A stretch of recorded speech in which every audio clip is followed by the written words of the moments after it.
He looks so peaceful when he's asleep, folks. I almost don't have the heart to wake him up. No pictures, please. Alright.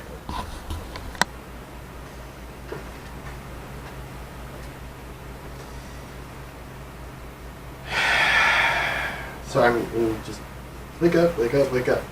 Alright, let's do it. Good day, everyone. 'Tis I, the Blue Baron, defender of traditionalism. It is Traditio Monarchia! His faithful servant, the bearded Canadian. And welcome to our first official review and the start of Sedan Tag Month. Number 1, play the intro.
Welcome back. As you are probably aware, a little while ago my show got theme music.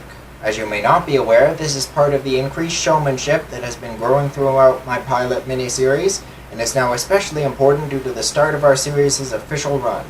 Why is increased showmanship so important? Well, since our series being focused on animation naturally means we're going to review a lot of Disney films, I decided to follow the advice of a certain Disney character and Do it!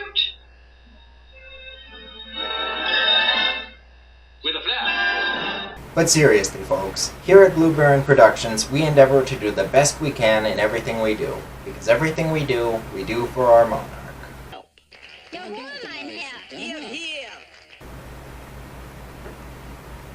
Now, let's get down to business.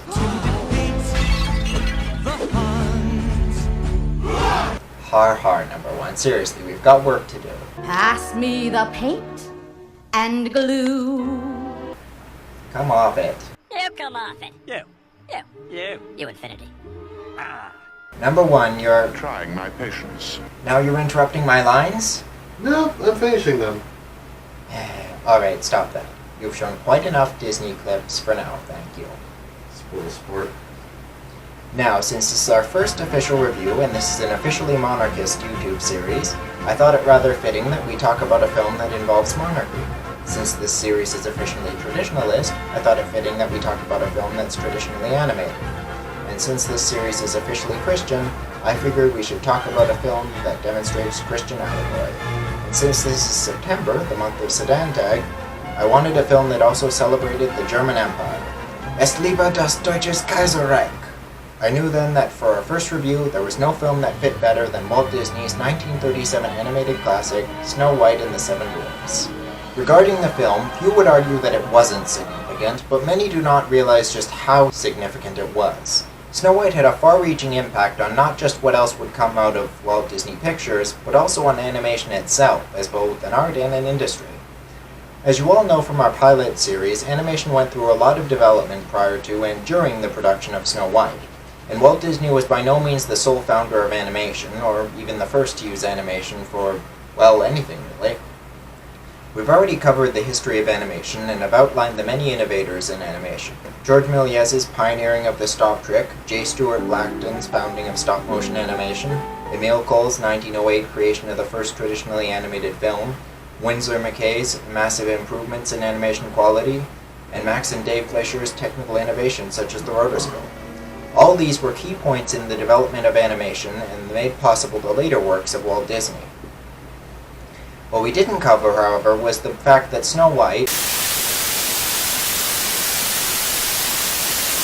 This broadcast has been seized by the Popular Belief Association on the grounds that it... Oh no, you don't! I apologize for that interruption. Now, I'm going to ask a question and see who knows the answer. The question is this: was Snow White the first feature-length animated film? Yes. No. No? Yes. Yes? No. No? Yes. Yes? You ninny! What? Snow White was not the first feature-length animated film. Oh. Now, was Snow White the first color feature-length animated film? Yes? No. No? Yes. Yes? Hey, now don't start that again! I thought you said we'd done quite enough Disney clips. No, I said you'd shown quite enough Disney clips. At any rate, Snow White was not the first color feature-length animated film either. Now, how about the first sound color feature-length animated film? Yes? The answer is still no. One of the original release posters for the film calls it Walt Disney's first full-length feature production. Sadly, even that claim is debatable. Maybe Snow White was the first animated film to win an Academy Award. No, it wasn't. Snow White was nominated for Best Musical Score, but lost. Walt was given an honorary Oscar for technical achievement for Snow White, famously one large statue with 7 smaller ones, but this was not an official Academy Award. But before we get any more involved, let's establish something right away about what makes a feature film. The Academy of Motion Picture Arts and Sciences, the Oscar people, and their British counterparts at the BFI, consider any film over 40 minutes a feature-length film. We'll go with that. Animated is a bit tougher to define, but let's start with the film must be over 50% animated. As for animation itself, let's just agree that it means the act of creating motion with static objects through the use of the persistence of vision illusion created by the frame rates of film. This can be created in a variety of ways: traditional 2D animation, cutout animation, puppets, stop motion, claymation, and that newfangled 3D computer animation. The first animated feature film was released in 1917 and was made in the former Viceroyalty of Rio de la Plata. Don't you mean Argentina? Yes, but I like to remind people of a place's history. Anyway, this first animated feature film was called El Apostol, or The Apostle in English, and was a traditional and cutout animated political satire about Argentina's then president, Hipólito Yrigoyen. Hipólito Yrigoyen. That's a mouthful. Yes, it is. Argentina's then president, Hipólito Yrigoyen. There. The director of this film, Quirino Cristiani, also directed another animated film using traditional and cutout animation released the following year, called Sin Dejar Rostros, or Without a Trace. Sadly, both films were lost soon after, as El Apostol was destroyed in a fire at the producer's film studio in 1926, and Sin Dejar Rostros was confiscated by Argentina's Ministry of Foreign Affairs under orders from its dastardly president. The next animated feature film was released in Deutschreich in 1926 and was a silhouette animated film called The Adventures of Prince Ahmed, and based on elements taken from the 1001 Nights. Next came The Tale of the Fox, a French film made with stop-motion animation that was completed in 1930, but due to problems with the French soundtrack was not released. It premiered in Deutschreich in 1937 with a German soundtrack, and it was released with a new French soundtrack in 1941. The fifth animated feature film to be made was Peludopolis, or Peludo City in English, completed in 1931. This was yet another traditional / cutout animation film made in Argentina, and again directed by Quirino Cristiani, and satirizing the then president of Argentina, Hipólito Yrigoyen. Boy, I'm never going to get that right, am I? No. Hipólito Yrigoyen. Uruguayan. Yes. And yet again, it is now a lost film. The sixth animated feature film was The New Gulliver, completed in 1935, which combined live action with stop-motion animation. The seventh... Aren't you going to show us the film? No, they don't deserve the recognition. Now then, the seventh animated feature film to be made was a traditional cell animated film, The Adventures of Pinocchio, made in the Kingdom of Italy and intended to be released in 1936. Sadly, the film was never completed and is now considered lost. The eighth animated feature film was a traditionally animated film called The Tale of the Priest and His Workman Balda, but it was also not completed and work stopped in 1936, after which it was put into storage where all but this one scene was destroyed in a fire. Good grief, the animation is horrid. I'll say. But then, what else could you expect from the murderers of the very heart and soul of Russia? God save the Tsar.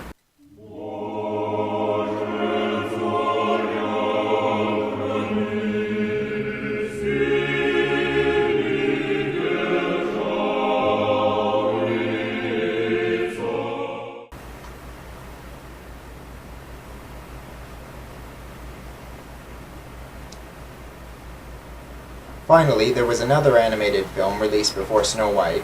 This was a stop-motion animated film released in Deutschland called The Seven Ravens. And what is really interesting about it is this. It was released December 2nd, 1937, in the same month as and only a few weeks before Snow White was released on December 21st.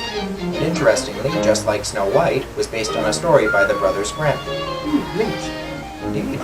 At any rate, what's even more comical is that, technically speaking, Walt Disney himself released another feature-length animated film before Snow White. Seriously? Indeed so. It's a rather amusing story, actually. You see, while production on Snow White was underway, Walt Disney wanted to promote it and also generate excitement for their studio.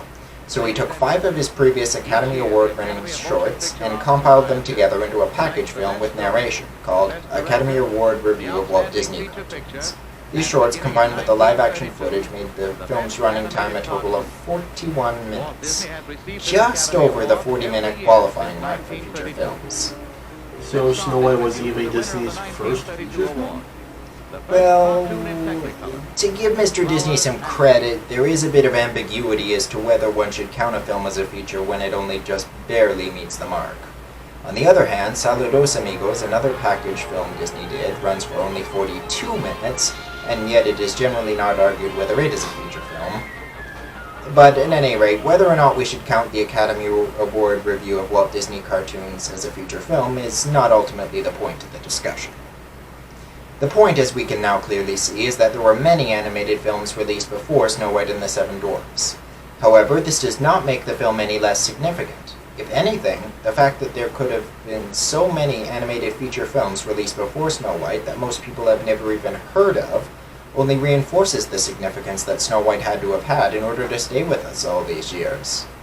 Furthermore, while there were indeed many animated feature films before Snow White, most of them were unsuccessful, contributing to the popular belief at the time that animation must be relegated to short films or cartoons. As difficult as it may be to imagine today, before 1937 nobody had ever tried to make a feature-length animated film in America. When Walt Disney came forth with his idea to do a feature-length animated version of the fairy tale Snow White and the Seven Dwarfs, it was quickly dubbed Disney's Folly. Keep in mind, up until that point, animated feature films had only been made in Europe and Spanish America, and most people in the USA had likely either never heard of them, or, if any of them did hear of them, likely viewed animated feature films as a foreign and uninteresting concept. Similarly to how similar to how some Americans view certain foreign films today. It also probably didn't help this view that what few animated feature films had been made tended to either fail at the box office or not even make it to the theater. I'll agree, this is a very good track record. Of course not. But that is precisely why Snow White was so significant. Snow White and the Seven Dwarfs was the film that overcame the American disbelief in animated feature films and began the classical era of animation, an era I like to call animation antiquities, the flourishing of feature films. And now that we've covered the background, let's move into Snow White's production and see just how it all happened. Development on Snow White and the Seven Dwarfs began in early 1934, and in June 1934, Walt Disney announced the production of his first feature to be released under Walt Disney Productions, to the New York Times. One evening that same year, Disney acted out the entire story of Snow White and the Seven Dwarfs to his staff, announcing that the film would be produced as a feature-length film. Before Snow White and the Seven Dwarfs, the Disney studio had been primarily involved in the production of animated short subjects in the Mickey Mouse and Silly Symphony series. Disney hoped to expand his studio's prestige and revenues by moving into features, and estimated that Snow White and the Seven Dwarfs could be produced for a budget of US $250,000. This was 10 times the budget of the average Silly Symphony, and would be equivalent to roughly $4,694,000 in 2018 American currency. The film would eventually run up a total cost of around $1.5 million, a massive sum for a feature film in 1937, and one that would be equivalent to over $26 million in 2018 money. For the record, and I'm not a mathematician, but by my calculations that would mean he ended up going almost 600% over budget. That's amazing. It is quite shocking, yes. It actually would end up costing more than the value of the entire Walt Disney Studio. But back to business. The idea was there, and soon it was time to develop the story. On August 9, 1934, 21 pages of notes entitled Snow White Suggestions were compiled by staff writer Richard Creedon, suggesting the principal characters as well as situations and gags for the story. As Disney had stated at the very beginning of the project, the main attraction of the story for him was the Seven Dwarfs and their possibilities for screwiness and gags. The 3 story meetings held in October and attended by Disney, Creedon, Larry Morey, Albert Herder, Ted Searsand, and Pinto Colvig were dominated by such subjects. At this point, Disney felt that the story should begin with Snow White's discovery of the cottage of the Seven Dwarfs. Walt Disney had suggested from the beginning that each of the dwarfs, whose names and personalities are not stated in the original fairy tale, could have individual personalities. The dwarfs' names were chosen from our pool of about 50 potentials, including Jumpy, Daffy, Dizzy, Hickey, Wheezy, Baldy, Gabby, Nifty, Sniffy, Swift, Lazy, Puppy, Stuffy, Tubby, Shorty, and Burby. Yeah, I think they made the right choice going with the ones they chose. Mm-hmm. The 7 finalists were chosen through a process of elimination. The leader of the dwarfs, required to be pompous, self-important, and bumbling. Bumbling. Bumble is a funny word. Bumble! Sorry. The leader of the dwarfs, required to be pompous, self-important, and bumbling, was named Dot. Others were named for their distinguishing character traits. At the end of the October story meetings, however, only Dot, Grumpy, Bashful, Sleepy, and Happy of the final 7 were named. At this point, the parts of Sneezy and Dopey were instead filled by Jumpy and an unnamed 7th dwarf. Along with a focus on the characterizations and comedic possibilities of the dwarves, Creedon's 18-page outline of the story, written from the October meetings, featured a continuous flow of gags, as well as the Queen's attempt to kill Snow White with a poison comb, an element taken from the Grimm's original story. After persuading Snow White to use the comb, the disguised Queen would have escaped alive, but the dwarfs would have arrived in time to remove it. Excuse me.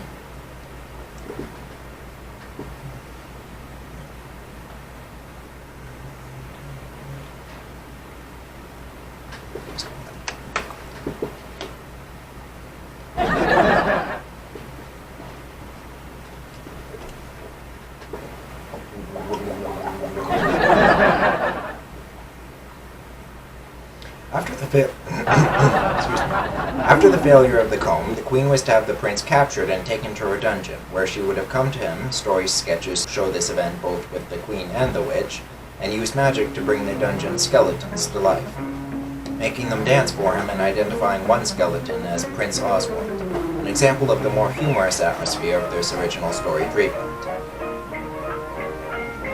Wow, I'm glad they decided to take a more serious approach. I mean, just look at what they did with a skeleton instead.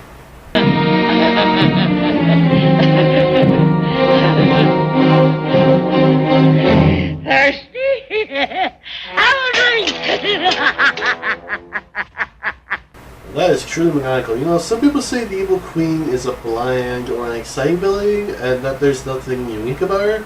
So I say, what villain other than her was so villainous to assume do something like this? Her kicking the skeleton and laughing adds a rather strong dose of genuinely creepy black comedy. What would the meaning to what she said, have a drink? Because the man died of thirst with water jug just out of reach. Especially considered that the film originally was going to show us that man when he was still alive and not all skeletal, assuming it was a man. Maybe it was the previous rival for fairest of them all. Whoever was in there, though, is still nightmarish, considering the fact that the water picture was right in front of him, centimeters out of reach. Who else but the evil queen gets a scene like that? True. By the way, her name is Grimhilda. What? She's never called that in the film. No, but reference material and the film's comic refers to her as Grimhilda. It's like how the prince in Beauty and the Beast was named Adam, not in the film itself, but was referred to by that name in other material. The Beast is named Adam? Anyway, in the original plan for the story, the envious queen, after thinking Snow White killed the first time, would also decide to take possession of Snow White's attractive young suitor, the 18-year-old prince described in a press kit as every woman's dream man, for herself, offering him an opportunity to share the throne with her through a marriage. With the prince refusing to marry her, the queen would have him captured by her guards and taken to her dungeon to be suspended in chains in a torture chamber. She would later visit him there and use her sorcery to taunt him by bringing the dungeon skeletons, also chained to the walls, to life and making them dance, identifying one skeleton as Prince Oswald. Honestly, that's a rather black reference to Disney's first animated character, Oswald the Lucky Rabbit. That's probably why Disney decided to take that out. I bet that wasn't his choice to put that in the storyboard. It was probably one of the animators. Probably.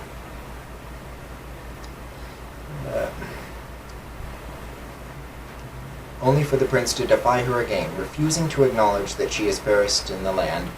She then has him given to the torturers, described as the Nubians, for some reason, and exits with a dirty laugh. According to production story meetings from October 1934, Queen wants to marry Prince, but he refuses to acknowledge that she is fairest in the land since he has seen Snow White. It is written in the story notes that the Queen has such magical power only in her own domain, the castle. With the prince refusing to marry her, the queen leaves him to his death. One sketch shows the prince trapped in a subterranean chamber filled with water, as she makes her way to the dwarf's cottage with the poisoned apple. The forest animals were to help the prince escape the queen's minions and find his horse. The prince was to ride to the cottage to save Snow White, but took the wrong road, despite warnings from the forest animals and his horse, whom he, unlike Snow White, could not understand. He therefore would not have arrived in time to save her from the queen, but would have been able to save her with love's first kiss. This plot was not used in the final film, though many sketches of the scene in the dungeon were made by Ferdinand Hogarth, and it was actually featured prominently in the Hank Porter comic version. Now, I think it's fun to look at things from an in-universe perspective, so I like to imagine that this happened in the film even though we didn't see it. It would certainly explain, from an in-universe perspective, why after the prince's first appearance we don't see him again until the end of the film. Oh, do forgive me, I'm getting ahead of myself. We still haven't looked at the main issue that Disney overcame. What is that? Getting the audience to become emotionally invested in the well-being of an animated character. Well, that's easy. People get invested in that all the time. The thing is, it only seems easy to us because we have the advantage of hindsight. We have seen for ourselves how it was done, and on many occasions have been part of this phenomenon. To us, getting emotionally invested in the life, if you will, of an animated character is nothing new. When Snow White was being made, however, this was not the case. All previous American animation tended to treat animated characters as caricatures rather than as people. As a result, the idea of one dying would seem foreign. Disney animator Ollie Johnston put it this way: "It took guts to do what Walt did. The story of Snow White is based on the idea that the queen is going to murder this girl. That's one drawing killing another drawing. Walt convinced us that this could be done so that it would be believable, and we all believed him." To Walt Disney himself, branching out into features may have been risky, but it was also an important, even essential, progression. The studio's short films had continued to push technical boundaries and win awards. The silly symphony piece, The Three Little Pigs, won an Oscar in 1934, but the cost of making them was rising. Also, the use of short films as filler was beginning to fall out of favor in theaters, with double features taking their place. All this led Walt to start thinking about taking the leap into features. After a few false starts, proposed adaptations of Alice in Wonderland and Rip Van Winkle were considered, but failed to come off. Disney pushed ahead with Snow White. The major...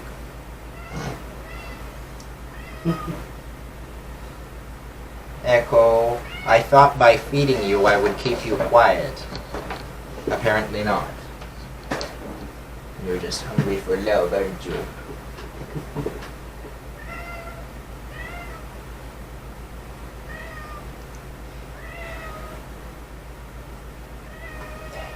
Come here, come here. Come here. Come here, Echo, come here. Maybe you'll hush up if I put you on my lap.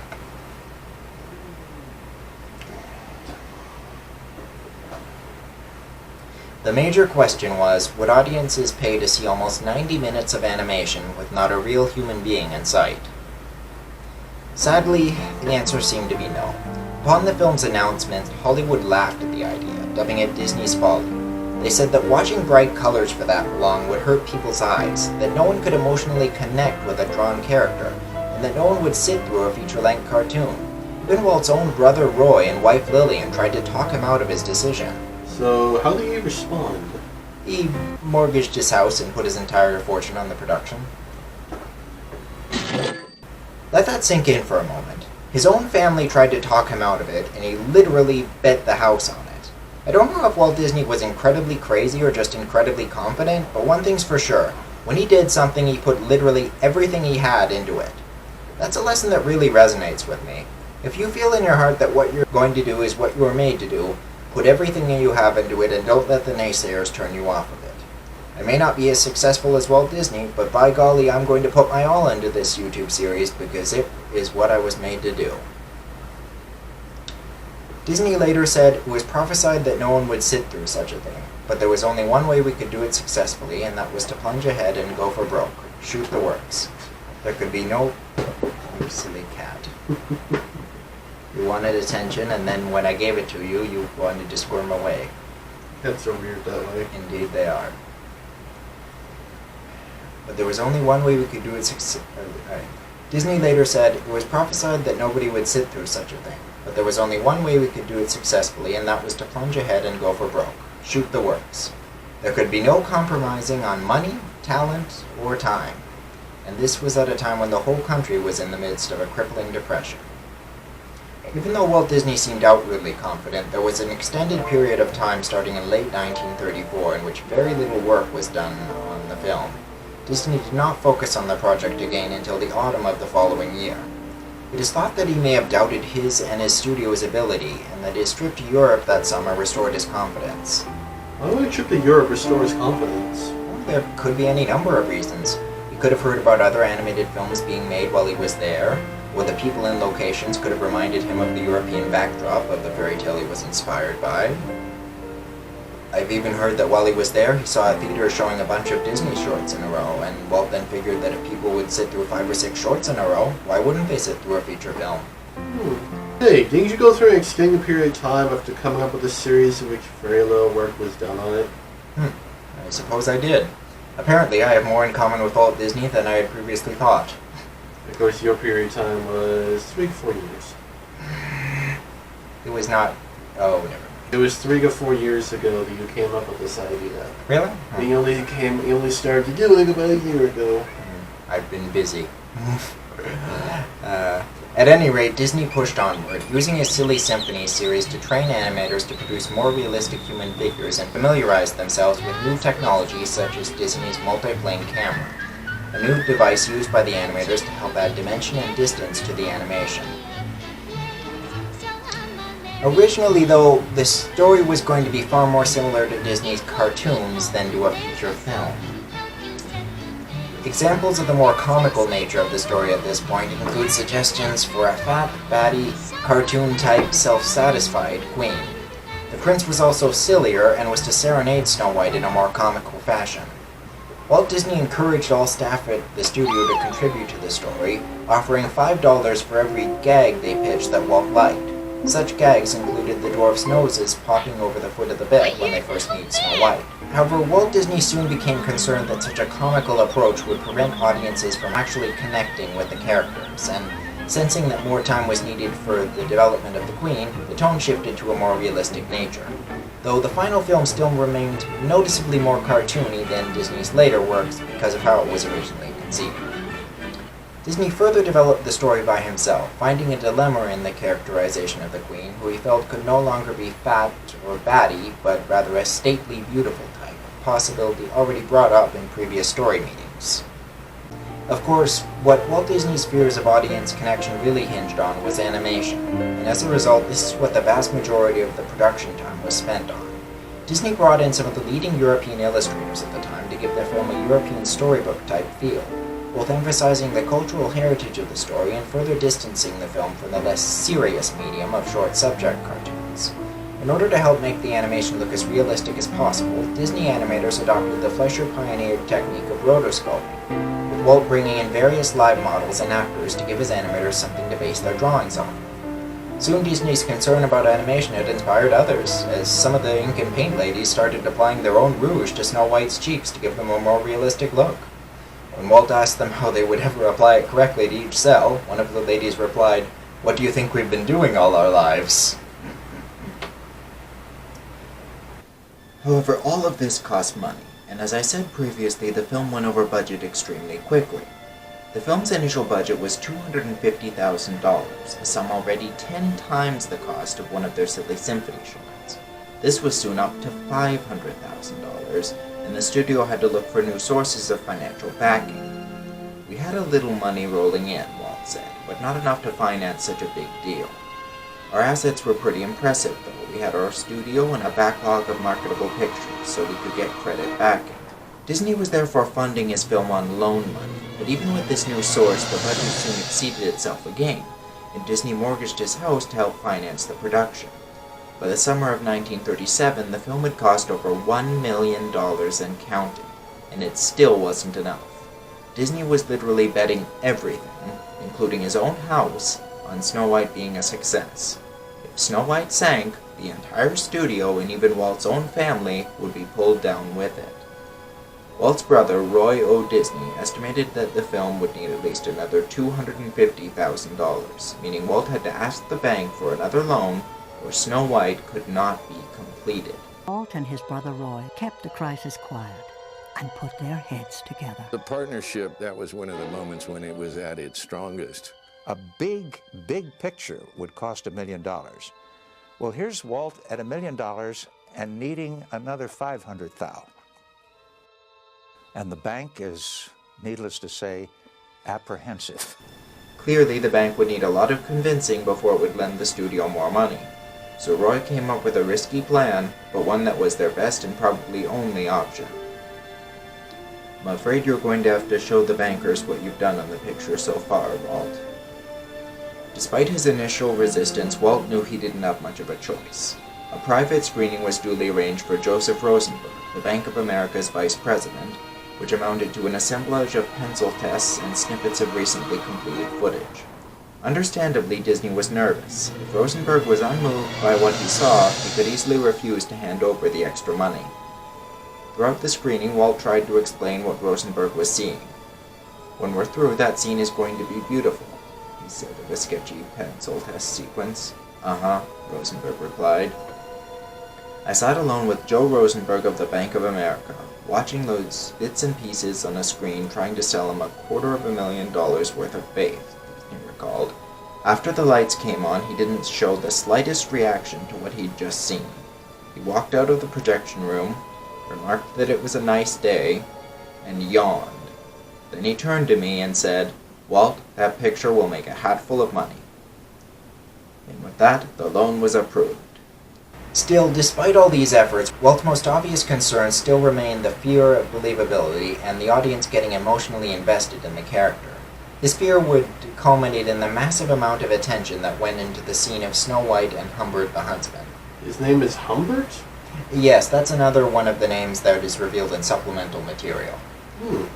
The scene with the huntsman took months to animate in a way that could cause people to be concerned that the huntsman, essentially a drawing, was going to kill Snow White, another drawing. This may not seem significant today, but back then it was considered both a great and difficult feat, and a task vital to the film's success that Disney would be able to make the audience emotionally invested enough in a drawn character to actually show concern, empathy for her well-being. Sounds like a lot of... sounds like a lot of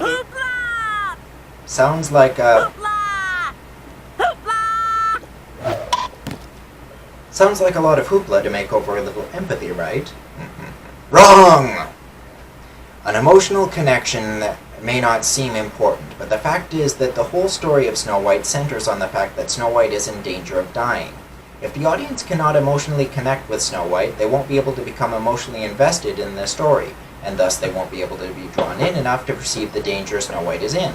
And without that, the story just doesn't work. In short, no emotional connection, no investment, no danger, and no danger, no story. This is why so much attention went into the scene between Snow White and the huntsman, because it, along with the forest scene that followed it, would be the ultimate test for whether the animators could succeed in getting the audience to connect with a drawn character, and to become emotionally invested enough to be able to actually even feel the fear Snow White does in these scenes. And it succeeded. When we hear Snow White scream as the huntsman lifts the knife, we immediately fear for her safety. And with the dramatic chords that accompanied this action, many of us were even scared ourselves as children. As the huntsman stops his action, the dramatic score doesn't so much end as it does drop off for a moment. For a moment, as Humbert pleads for her forgiveness, our fears for her safety settle down. But this is only for a moment, and he soon reminds us... She's mad, jealous of you. She'll stop at nothing. And as he reminds us of the danger Snow White is in, our fears for her safety resurface, even greater than before. But what really sealed the deal, what really allowed the story to work, was the forest scene. As Snow White flees, fearing for her life, the bright forest backdrop changes to one reminiscent of a horror film. As she runs, dodging branches along the way, the forest becomes thicker and thus darker, and she must fight her way through vines and underbrush. As the score increases in intensity, she comes across animals living in the trees, who in the darkness of the dense foliage seem to appear from nowhere, jumping out at her from within the shadows. As her fears grow and paranoia takes hold, her fears manifest themselves by being projected onto her surroundings. Branches become monstrous hands reaching out for her, and old dead tree trunks become nightmarish creatures. The hole beneath a fallen trunk becomes a monster's mouth, making her feel as though she was eaten alive, and floating logs become frightening swamp creatures. Glowing leaves seem to follow her around like swarming bats, and her fears reach their peak as she sees monstrous tree-like creatures everywhere and what seems like 100 eyes all boring into her. In the end, it is too much for her, and she breaks down, crying, thus fully emphasizing just how scared she is and also causing us to feel empathy for her. Yet it is here that the scene changes once again, for as Snow White no longer has her eyes open to imagine things, the frightening backdrop begins to melt back into a natural wooded scene, where it is revealed that the many eyes watching her were merely the forest animals, who are soon proven to have been just as frightened by her sudden appearance as she was by theirs. We now know that the so-called haunted forest was really just imagined by Snow White. It's even hinted at quite a bit during the scene itself, so the question is, why is it still so scary? Not that scary. Balderdash. In our modern age, audiences have become desensitized to just how scary some things really are. When Snow White first came out, the forest scene was noted as being extremely scary to theater audiences, with some people even fleeing the theater. And not just children, mind you, actual adults did too. In fact, when the film was screened at Radio City Music Hall, many of the children in the audience got so scared by the scene that they ended up wetting themselves, or worse, causing the entire velvet seat upholstery to have to be replaced. Furthermore, as a result of the scene, the British Board of Film Classification ended up giving the film an A rating, meaning children could only see the film if accompanied by an adult. Even people in the entertainment industry thought it was scary. Steven Spielberg was quoted as saying, "One of the most frightening sequences in film history is the scene in which the huntsman comes to get Snow White, forcing her to retreat into the woods, which come alive and try to kill her." Keep in mind that quote is coming from the man who directed such horror scenes as this.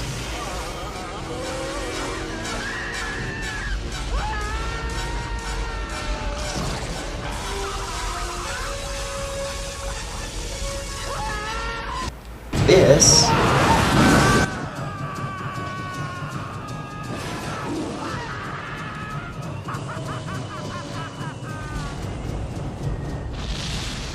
And this.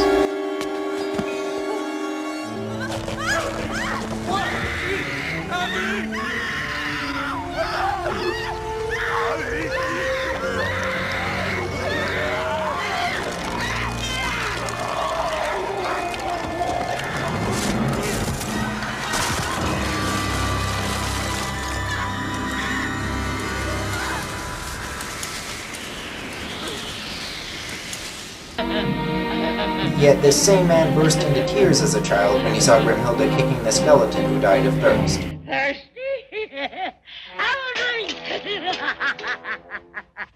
This is some seriously scary stuff, people.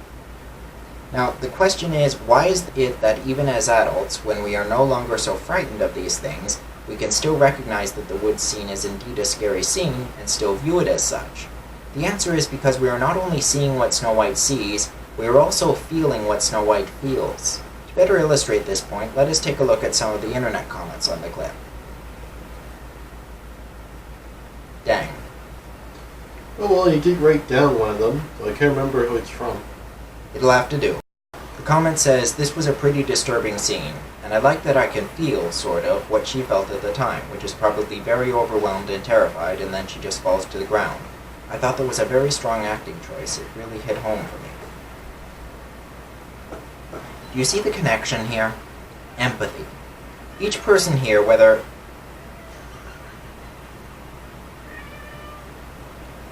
Come here, Ed. Come here. You silly cat. Do you see the connection here? Empathy. Each person here, whether consciously or unconsciously, has connected with Snow White on an emotional level, just as Walt Disney so desperately wanted them to. And it wasn't just the audience that was able to connect with Snow White either. When Snow White was being made, Walt's fear of believability and getting the audience to be emotionally invested was finally settled when the animation crew was discussing a fall during the forest scene. And there's a story meeting where they're discussing Snow White's flight through the forest, where she's running and she falls. And they're talking about how far the fall would be. And one of the artists said, "But wouldn't a fall like that kill her?" And there was silence. And they suddenly realized they were worried about killing a cartoon character. It is a testament to the skill and vision of Walt Disney and his crew that they were able to get the audience, and even a fellow animator, to emotionally connect with a drawn character, to cause them to forget, even for just a moment, that these were drawings, and actually have them become emotionally invested in the well-being of an animated character, just as they would with a character played by a real live actor. I think people were really taken by the drama of it, because animation hadn't been about life and death and getting this much into the personalities. I think this was something completely new, that you cry for a character. I mean, that never happened. That must have been awesome to sit in the audience, see it for the first time, and really see people breaking up over Snow White's death at the end of the movie. To see those dwarfs come up to this bier and take off their hats and get down on their knees and then back away. Everybody in that theater was crying. I heard the sobs. I couldn't believe it. It's supposed to be just a cartoon. Everybody's crying. The fact that you can have those kind of visceral, emotional relationships with drawings, I think, is why animation's been around as long as it has. It was like they were watching a dramatic unfolding of a marvelous story. And they lost the idea of the animation. It was like watching a live-action feature with all of the charm of an animated subject. So you had this merger of the best of two worlds. For 87 minutes, the glamorous guests laughed and cried, and as the picture came to an end, rose to their feet to cheer and applaud. Disney's greatest folly had become his greatest triumph.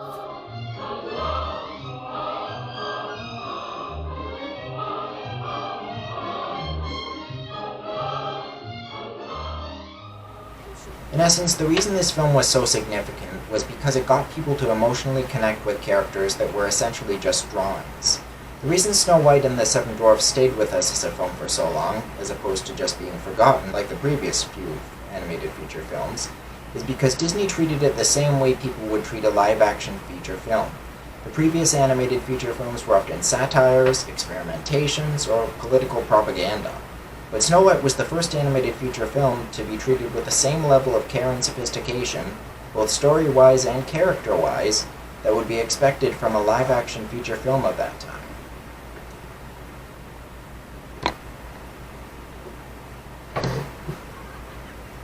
Your tail is rather annoying, Nicole. Hello. Yeah, cat's eyes are truly fascinating.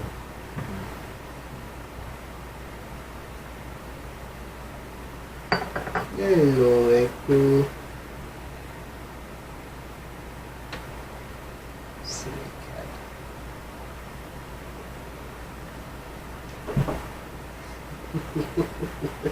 And now you're all covered in cat hair.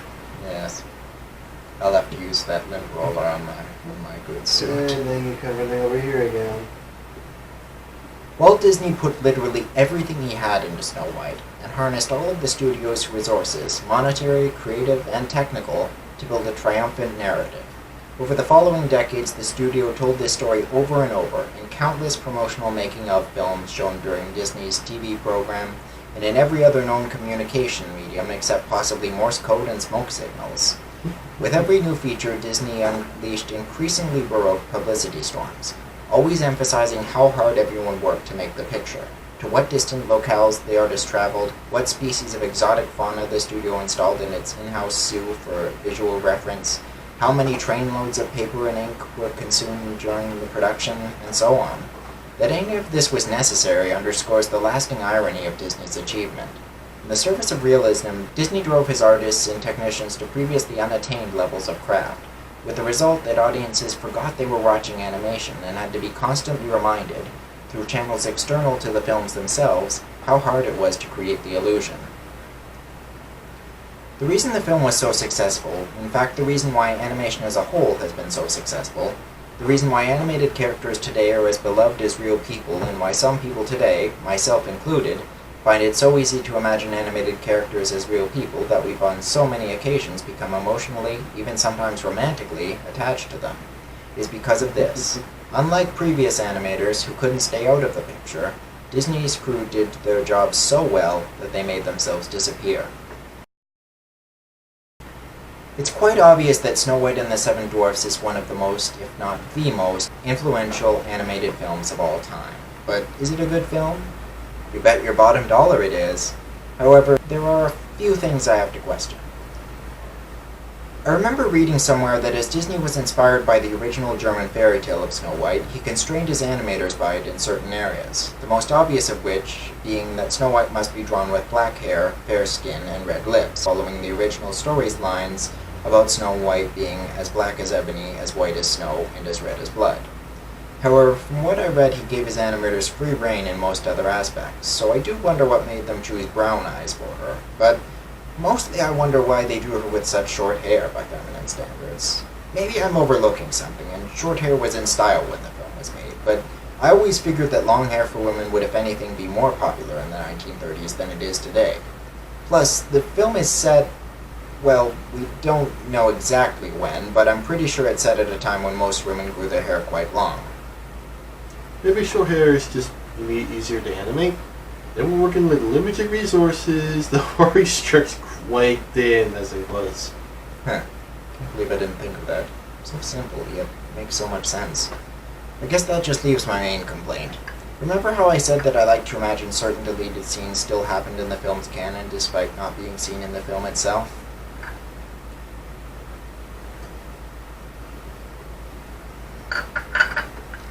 Well, despite this wishful thinking on my part and some clever figuring as to where it all could go, some scenes just don't fit with the final storyline of the film.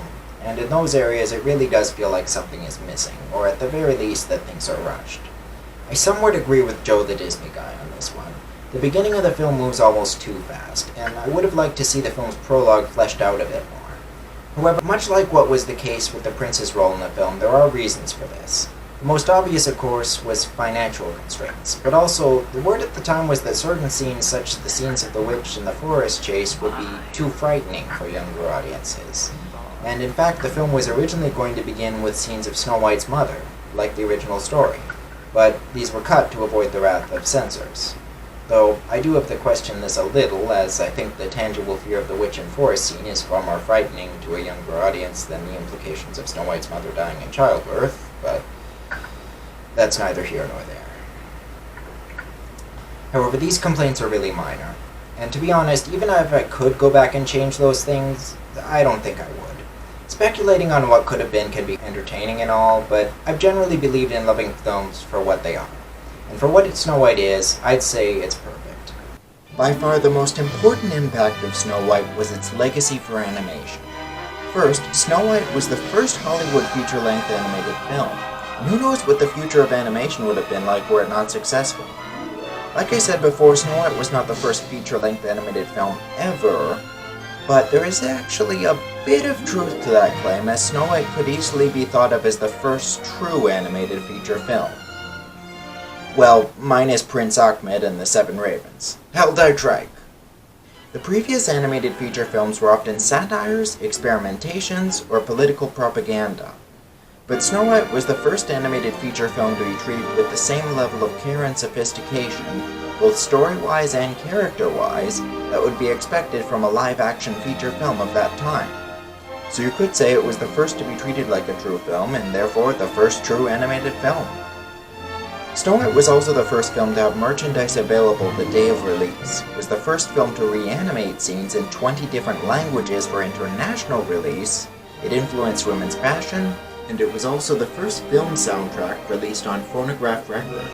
Phonograph records on discs? Why, back in my day, if the machine played... Alright, stop, we did that bit last time.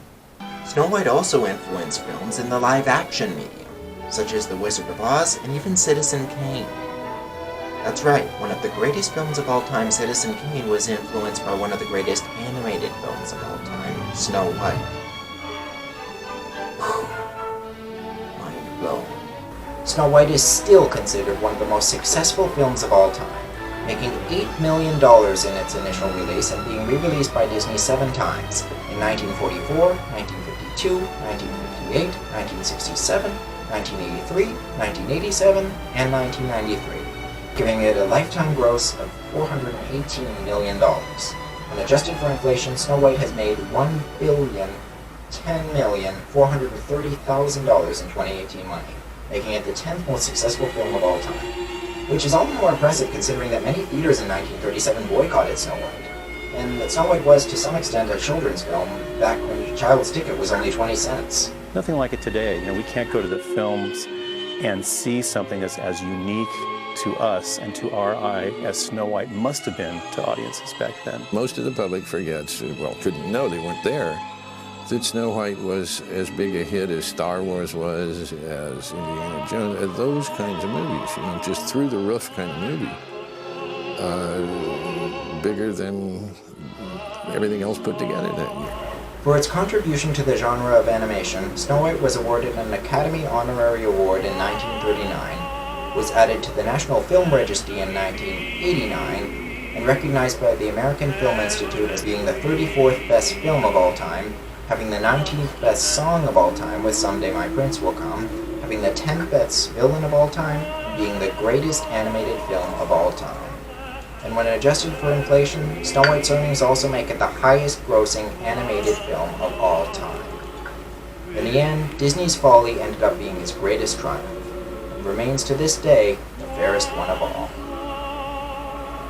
That this is the case says something significant. In today's world of mostly 3D animation, it's all the more inspiring that the 2D animation in Snow White could still hold up so well. This spectacular panoramic views, realistic usage of light and shadow, and one of the most stunning transformation sequences in film history. This was all accomplished without the use of 3D animation or even the 3D accents used in more modern era 2D animated films. And in addition, there's the level of style that comes with traditional 2D animation that allows it to look realistic enough for us to empathize with the characters, but artistic enough for us to appreciate it as animation, as a work of art rather than just another film. I've always loved 2D animation. I grew up with it, for heaven's sake, but it isn't until recently that I had a realization. When we look at a film like Snow White or The Lion King or any other 2D animated film, we're drawn to appreciate it first as a work of art, and then as a film. But with 3D films these days, we usually just go in accepting it as a film first because of how 3D animation looks and how it relates more to realism than artistry. Now, I can't declare that either approach is right or wrong, but when it comes to which one is better, I'd have to say the first one, because we appreciate the film on a deeper level with it. Films like The Incredibles are great. I really enjoyed films like that. But when I look at it, I feel like I'm only appreciating it the same way I'd appreciate a live-action film rather than an animated film. Another thing is that I find 3D animation can often be dated. It often doesn't age as well as 2D. When I look at, say, Toy Story, the CGI in there, though groundbreaking at the time, feels kind of dated compared to where 3D animation has progressed through today. With Snow White, I can look at the animation the same way I look at the animation in Disney's films from the 1950s, the 1960s, or even the 1980s and 1990s. Even the early 2000s, in fact, or the late 2000s with The Princess and the Frog. The film really doesn't feel like it's over 80 years old, which makes it, and I think traditional animation, as Walt Disney always liked to say, timeless. I'm the Blue Baron, defender of traditionalism. God bless you all, and remember... It is Traditio Monarchia! Walt Disney was once asked to explain the secret of Snow White's phenomenal appeal. He replied, Over at our place, we're sure of just one thing. Everybody in the world was once a child. So in planning a new picture, we don't think of grown-ups and we don't think of children, but just of that fine, clean, unspoiled spot down deep in every one of us that maybe the world has made us forget and that maybe our pictures can help recall.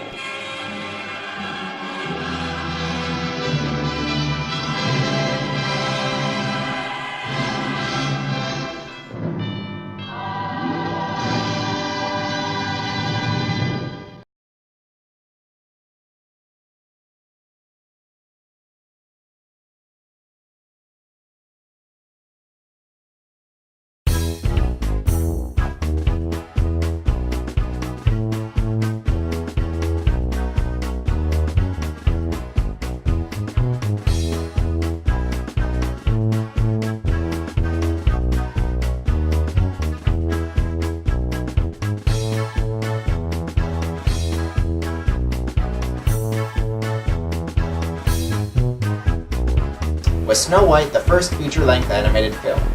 No. It's like, technically, no, it's not. Well, no. No, the whole thing. No, you go, yes, it is. Ow! There. Pull down your hair there. Here we're connected. Yeah, that can hurt. Oh, it's all tangly. Yes. The Academy of Motion Picture Arts and Sciences, the Oscar people, and their British counterpart. I'm sorry.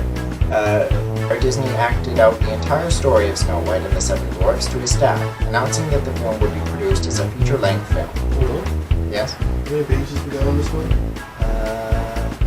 Oh, don't worry, 90. That's because I put all four reviews for that month in one document. This itself is just, I think, less than 17 pages now. So the other ones are really big? No, the other ones are just the three of them. No, the other ones are larger than this one. I think so, yes. Okay, yeah, I just want to get overboard because, you know, I do need to kill stuff else. And so they keep attacking me. Yeah.